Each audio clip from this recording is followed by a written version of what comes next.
Delightful cooking, everyone! So one of the new and favorite delicious delicacies or viands that the Filipinos love today is the garlic pepper beef. So I'm gonna show you how to make in a one-pot cooking only. So these are its ingredients. Okay, so in this dish we are going to need 1 kilogram of pure meat beef.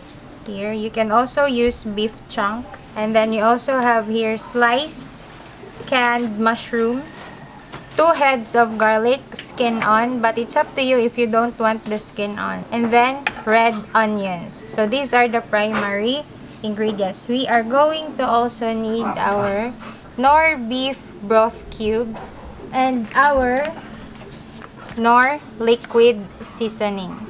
So I'm gonna be using a pressure cooker so that our beef will be cooked faster. Let's turn on the heat and add some oil. So now our pan is ready. Let's saute our garlic. So this is a Filipino twist or Filipino style. So we are going to saute the garlic first.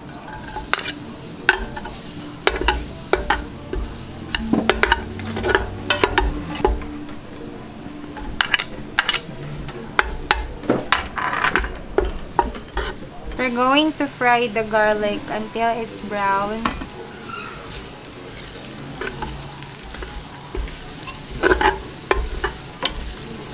And now, once the garlic turned into golden brown, let's add the onions.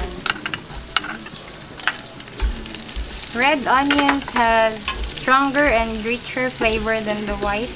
But you can also use the white onions. So I don't wait for the onions to caramelize since we are going to use the pressure cooker. So it will do so later. So let's add our mushrooms.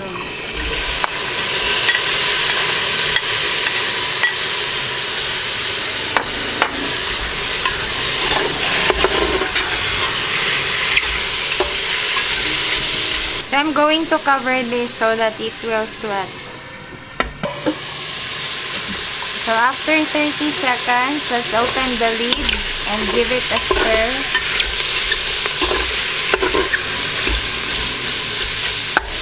And let's add our beef. So by the way, I cut the beef into thin squares like this, but you can also do the strips.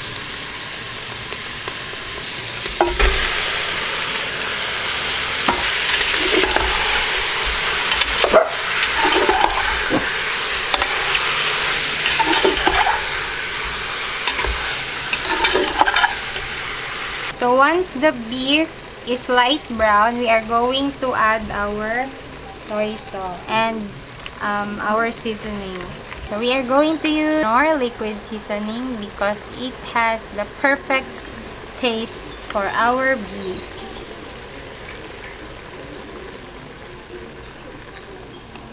I'll add 2 cubes for this.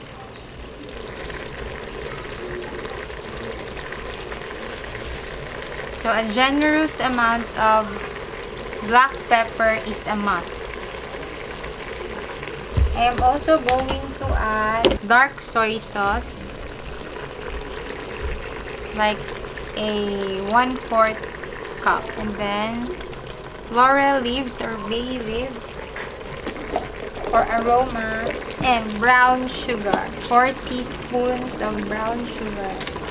Okay, once it starts simmering like this, let's add our water. Just enough to cover our beef.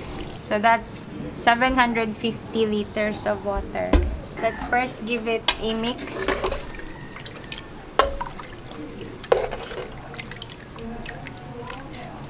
So mix it well so that the taste will be balanced. So I will add the salt later. So we are going to boil this for 30 to 45 minutes. Okay, so after 30 minutes, our beef is tender. It's fork tender already. And then I'm gonna add the salt. So one indication that your meat is already tender is that it's wiggly here. So that's soft already. You can taste it and have a bite. So I'm gonna add 1 teaspoon of salt.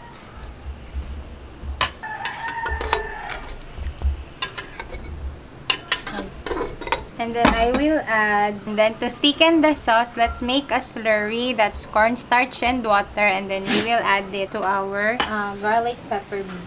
So this is our slurry. This is 1/4 cup of cornstarch and 1/4 cup of water. So give it a good stir. And then slowly add it to pour it over to our beef.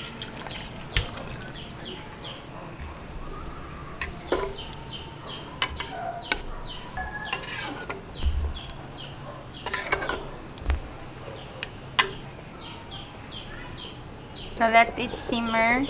So after 3 minutes, this is already done. We will transfer it to our container.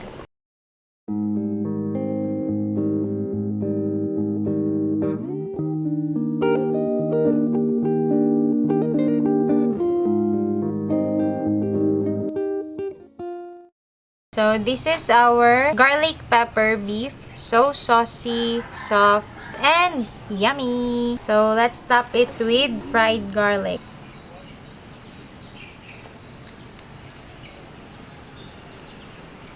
So if you want the sauce to be thicker, you can remove some of the water while you are boiling the beef. But for us, we like it saucy because we Filipinos love to add sauce in our rice. Okay, that's it.